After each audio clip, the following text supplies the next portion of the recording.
Shalamar once embodied perfection, beautiful, talented, famous, and irreplaceable, but behind the stage lights, what really happened?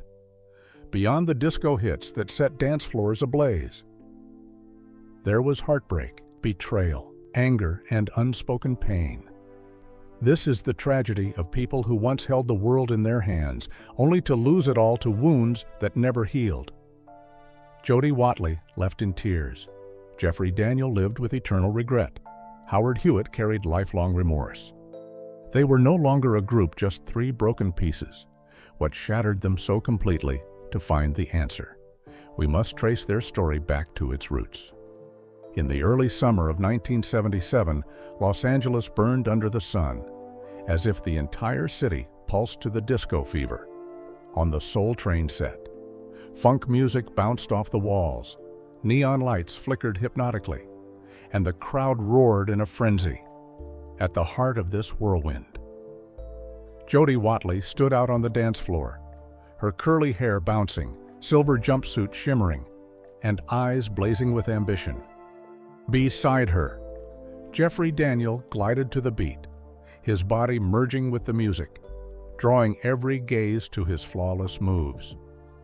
They were no longer anonymous dancers, they were the heartbeat of the show from behind the scenes.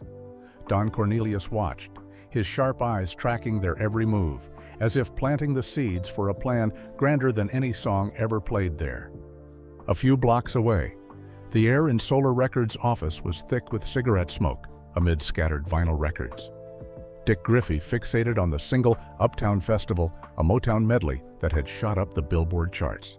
With unapologetic ambition, Griffey saw not just a hit, but the spark of a new phenomenon in a call with Cornelius. The idea of a group was born, one that wouldn't just heat up dance floors, but could make disco an icon. The studio project named Shalamar began to take shape, with Jody and Jeffrey as its perfect pieces. But to truly soar, they needed a central voice, a musical soul, to keep the fire alive. Gary Mumford, a studio singer with a deep, resonant voice, was brought in through an industry connection. When he sang, the room seemed to vibrate, yet his eyes were distant, as if he stood in a place he didn't belong. To Cornelius and Griffey, Gary was a safe choice, good enough to start, low risk. And so, Shalamar was officially born. In late July that year, the group debuted on Soul Train. Jody burned up the stage, each dance move a silent manifesto. Jeffrey slid through the music, magnetic with his masterful technique. At the center, Gary delivered a powerful voice, like a wave crashing through the sound. The audience went wild, and the press dubbed them disco's new wave. But backstage, the vibe was different. Gary barely spoke, his gaze lost in the distance. It was a warning sign that something didn't quite fit. But the group was just budding, and no one wanted to stir the waters. In the months that followed, Jody and Jeffrey became the focal point. Late-night rehearsals left them drenched in sweat, and between them sparked a unique energy, what people call chemistry, impossible to force or fake. Then they started dating. The couple quickly became an icon, hailed by the press as a real-life musical love story. Each Soul Train appearance whipped the audience into an emotional storm, their cheers unrelenting. Yet, behind the glamour, the first cracks appeared. Jeffrey, though irresistibly charming, had sudden, unpredictable bursts of anger during one rehearsal. A missed step by Jody sparked tension. Harsh words flew.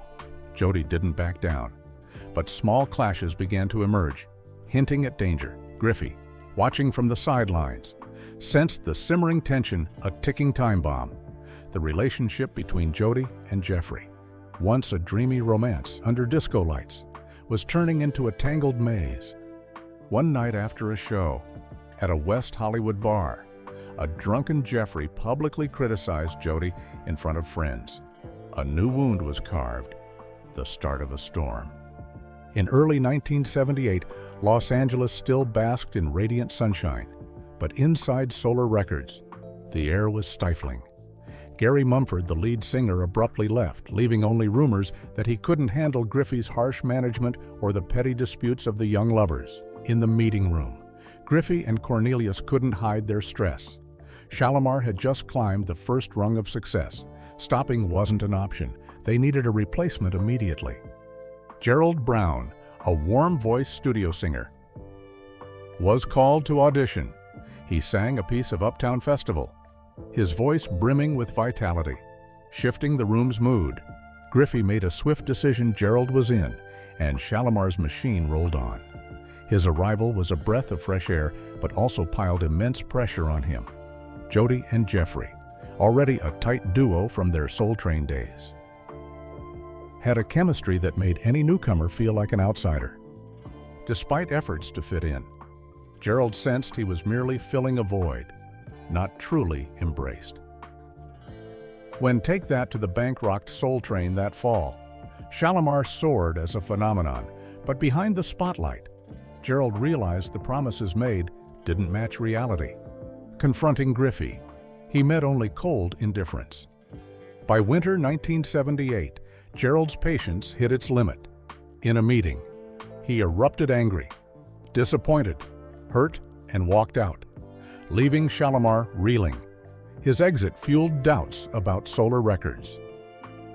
Jody read the headlines with an unnamed sadness, while Jeffrey quietly insisted Gerald wasn't tough enough to stay. But in Jody's heart, a question lingered. Was everything as Griffey had painted a family, or just a machine, crushing those who couldn't keep up? The answer wasn't clear then, and Shalamar had to press on. Griffey and Cornelius wouldn't let the group fade. They needed a new force, someone strong enough to revive and elevate Shalamar to its peak. One March morning in 1979, Howard Hewett stepped into the studio. His silky voice froze the air. Jody's eyes lit with hope, and even the usually stoic Jeffrey couldn't hide his awe when Griffey smiled with satisfaction. Shalamar's new lineup was born: Jody, Jeffrey, and Howard. No one knew these were the perfect three pieces. Shalamar dove into producing big fun with unmatched fervor. The studio became a battlefield of passion. Jody dazzled with every step, Jeffrey mesmerized with fluid moves, and Howard brought a voice dripping with emotion to Griffey. Shalamar was no longer just a group, but a profit machine, a ship that couldn't veer off course. But Jody, though smiling under the lights, couldn't forget Gerald. A faint question haunted her. Would Howard follow the same path? Would Solar keep its promises for Jeffrey? Things were clearer. He believed in the stage's glitter, convinced this was his road to legend. In September 1979, Big Fun dropped like a disco bomb, blasting charts with the second time around. The blend of Howard's vocals and Jody and Jeffrey's fiery choreography left audiences spellbound. Shalamar hit the pinnacle from New York dance floors to vibrant London stages. But backstage, Jody began to see a harsh truth. Leon Silvers III, the man behind Solar's signature sound, cared little for innovation. When Jody offered heartfelt ballads she'd written, she met cold dismissal. Creativity was sidelined, and Howard's role grew ever larger. Jody felt increasingly rejected. Her discontent festered. Howard was always kind, trying to keep peace, but it couldn't erase her sense of being pushed aside. Jeffrey, meanwhile, basked in the adulation. Between them, once a radiant couple, only tense silences remained. The breaking point came one November night in 1980 in Chicago, after a show. Jeffrey's control crossed a line, leaving bruises on Jody's wrist that wouldn't fade. She walked back to her room in silence, staring at the marks and realizing her heart was breaking. At that moment, Jody began to doubt not just love, but the dream she'd once believed in. By summer 1981, Shalamar reached new heights with 3 for Love, an album marking their most glorious era. I Owe You One echoed across dance floors, a soundtrack for a disco and funk-loving generation on Soul Train. Jeffrey stunned with a moonwalk, sparking wild cheers. Soon, rumors spread Michael Jackson, a devoted fan, had learned the move from him. Shalamar wasn't just music, they were an era's icon. But offstage, not all was golden. In the studio, Jody felt suffocated, forced into a mold. She brought a self-written ballad, hoping to express her inner world, but was shut down before she could sing. The exclusion silenced her as if her voice never mattered, though she smiled for cameras. A smoldering pain grew. Did her role truly matter? By spring 1982, Shalamar conquered the global market with Friends, going platinum in the UK. Hits like I Can Make You Feel Good, A Night to Remember, and There It Is dominated radio, cementing their status as a music monument. Yet, the external explosion couldn't mend internal fractures. In a Solar Records meeting, Jody lost her composure. Her complaints about being sidelined were dismissed as complicating things. Despite Howard's attempts to mediate, her isolation became undeniable. She no longer saw Shalamar as a family, but a gilded cage, dazzling yet suffocating. The relationship between Jody and Jeffrey, once electric, was now ashes of tension and hurt. During a Manchester show, he deliberately pushed her mid-performance, nearly causing a fall on stage. She kept a professional smile, but backstage, his cold stare tore her apart. The humiliation wasn't fleeting. Worse behavior followed. In Tokyo, after an argument, Jeffrey lost control, grabbing her shoulders and shoving her against a wall. No tears fell, but inside, much shattered. She clung to herself, trying to hold on to the dignity left amid mental cracks. The climax came in late 1982 when Jeffrey publicly dated singer Stephanie Mills. It felt like a cruel play staged to deliver a final blow to Jody's heart. At a Los Angeles show, Stephanie brazenly appeared backstage with Jeffrey. He glanced at Jody with a smug look, as if declaring her replacement complete, plunging her heart to the abyss. The image seared into her mind, timeless. Though she tried to stay strong when the stage lights dimmed, loneliness and hurt flooded back, dragging her to pain's depths. The troubles didn't end there. In winter 1982, Shalamar was rocked by a shock. Howard Hewett, the group's soul, secretly signed a $1 million solo deal with Griffey. Without telling Jody or Jeffrey, Jody learned of it from a friend while sitting in a crowded Hollywood cafe. Her coffee trembled in her hand, her mind blank. Betrayal hit her in the most familiar place. In a tense meeting, Jody unleashed her fury, confronting Griffey, who shrugged coldly, as if it was just business. By summer 1983, Los Angeles felt stifling, not just from heat, but from the group's glaring cracks while filming the Dead Giveaway video. Jody's eyes were vacant before the camera, a beautiful but soulless shadow. Solo scenes were handed to stand-ins, and she appeared only when forced to stand with Howard and Jeffrey. Though her moves remained flawless, her spirit was drained. Howard tried to hold the group together with his emotive voice, while Jeffrey, usually the spark, grew oddly quiet. When the director asked Jody to show more emotion in a scene, she nodded without a word. Her coldness frustrated Howard. He lashed out, accusing her of ingratitude, claiming she'd be nothing without Shalamar. Jody stood frozen, face flushed, lips trembling with rage. Years of restraint erupted, and she held nothing back. Jeffrey, nearby, tried to calm things, but his voice was frail, as if his faith in Shalamar had crumbled too. The argument was the breaking point.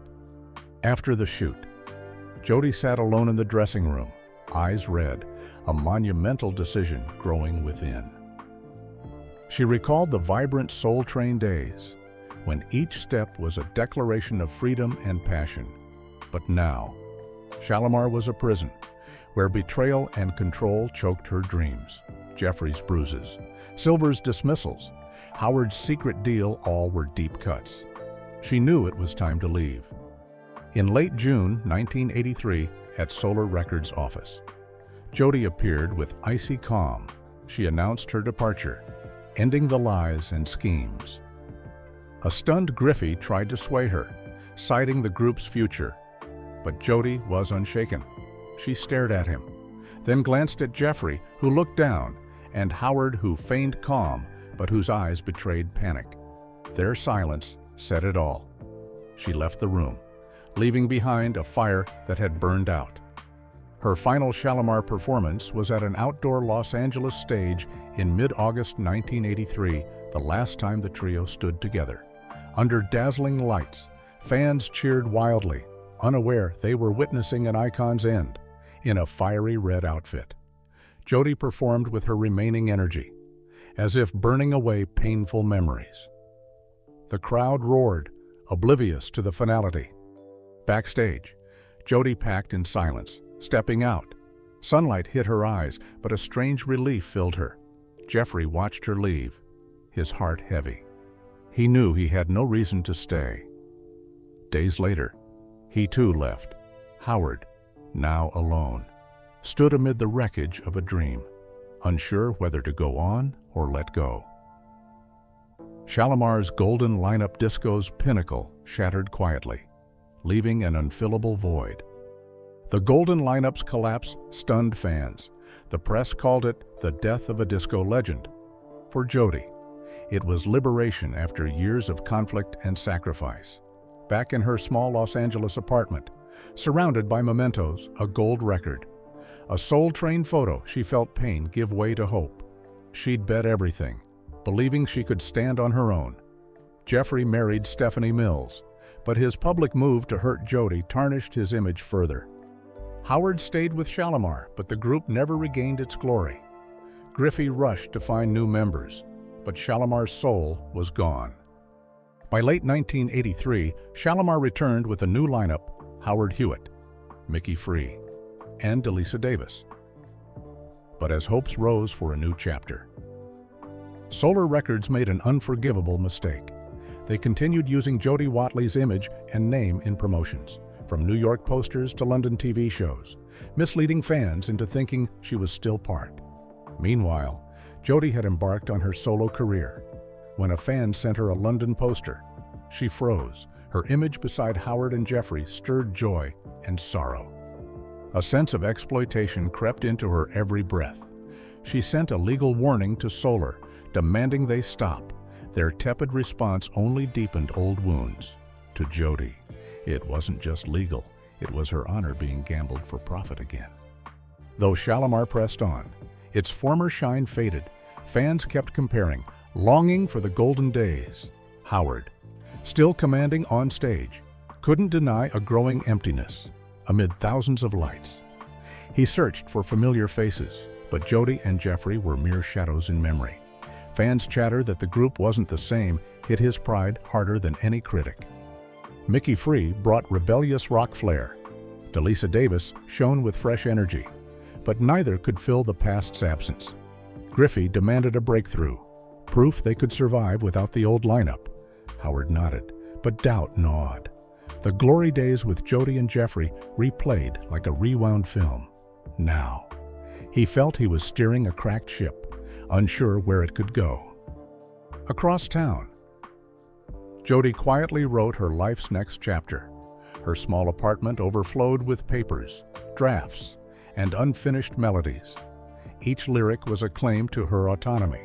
Past dismissals fueled her resolve. She pitched demos to labels, but Solar's misleading posters made some doubt her independence.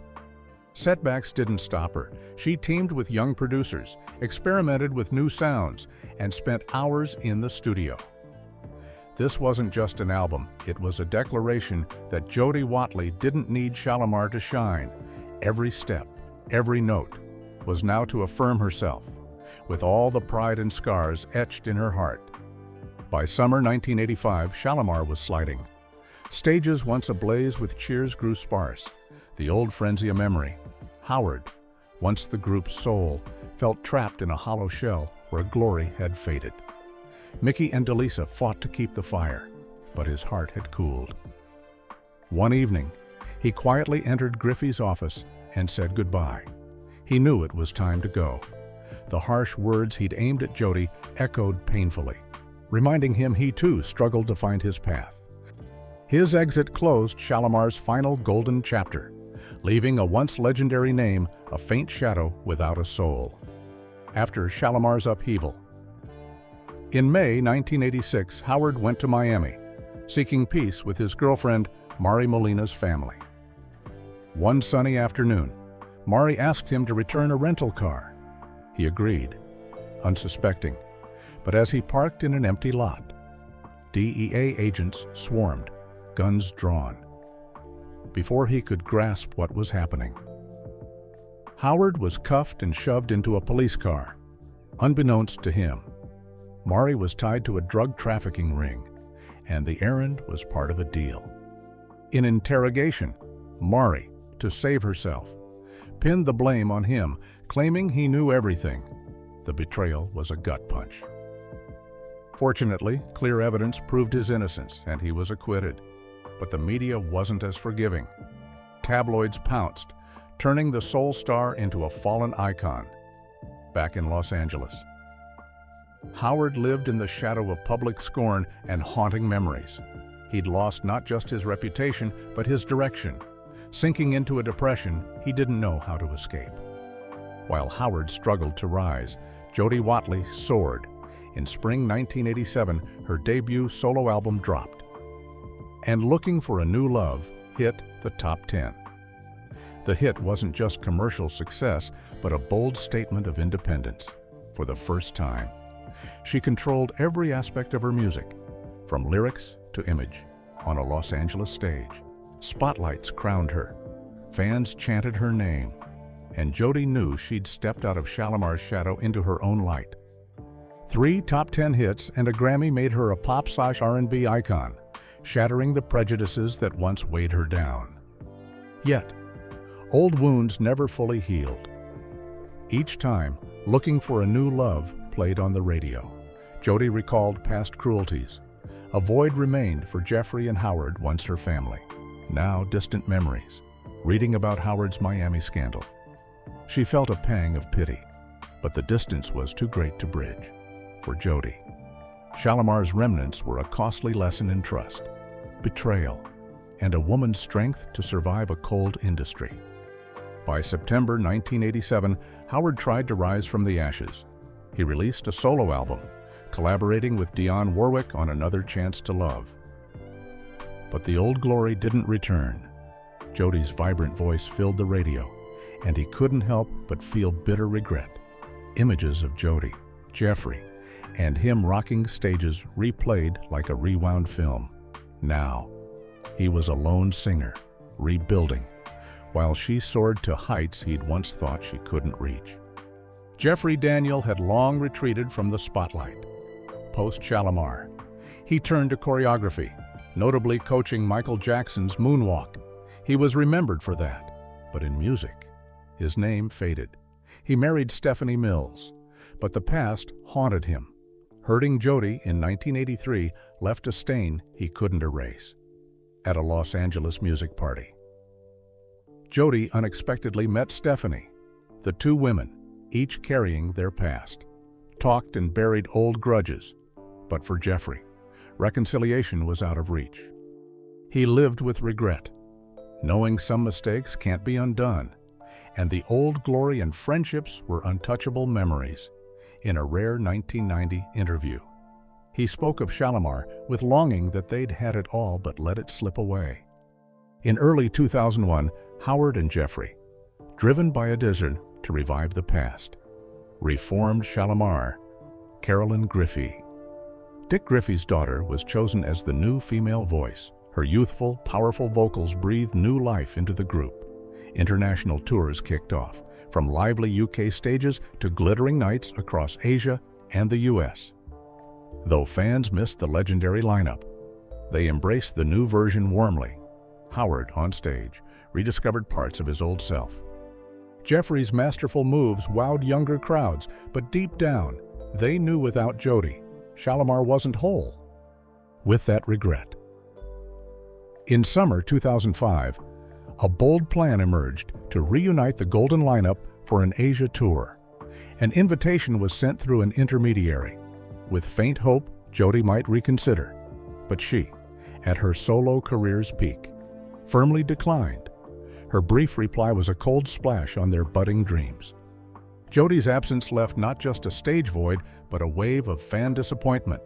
Online comments called the new group a flawed version, crushing Howard's heart. He tried to stay strong, but Jody's image from the old shows haunted him. With a nagging question, could things have been different, Jeffrey grew more withdrawn, as if dodging himself. Carolyn, despite her energy, felt the invisible weight of the past's shadow.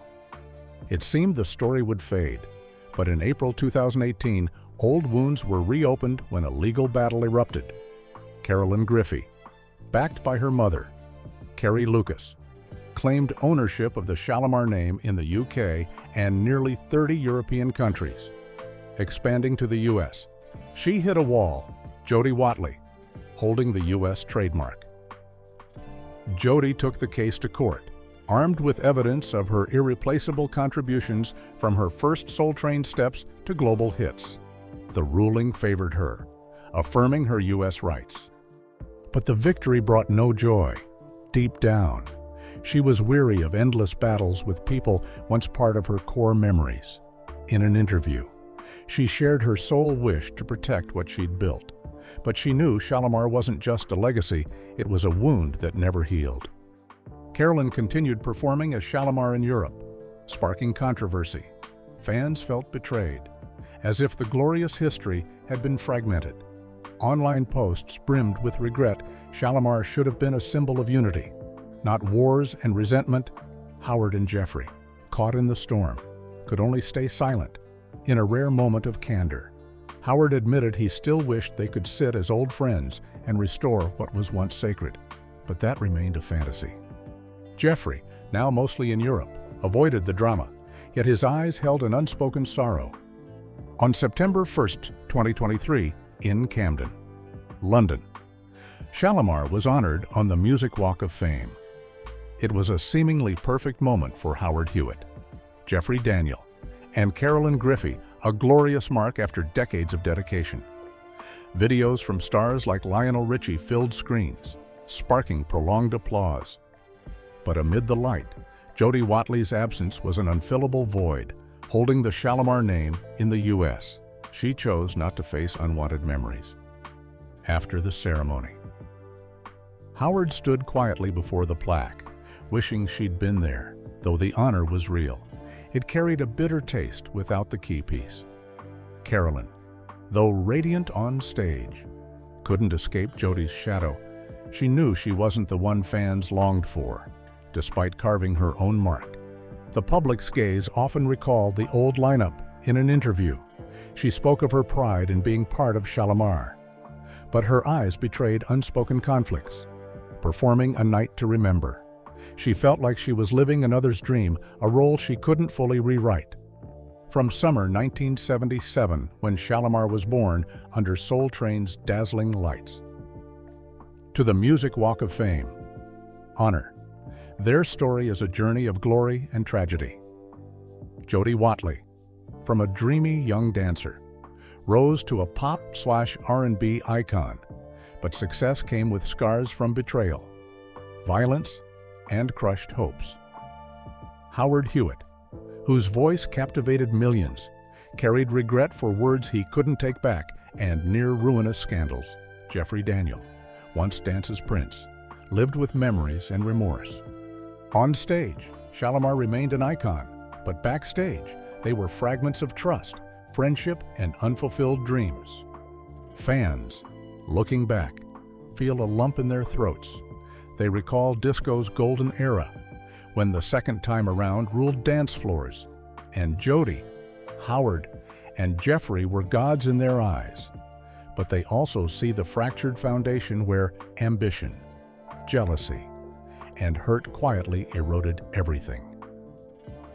Though Jody moved on, she never fully escaped Shalamar. In a rare 2024 comment, she admitted the group remains part of her, but leaving was the only way to be herself. Shalamar ultimately is a tale of grand dreams destroyed by the hands that built them. They traversed radiant glory and lonely depths. Jody Watley, Howard Hewett, and Jeffrey Daniel each hold a piece of the memory, But none can reassemble the full picture on stage.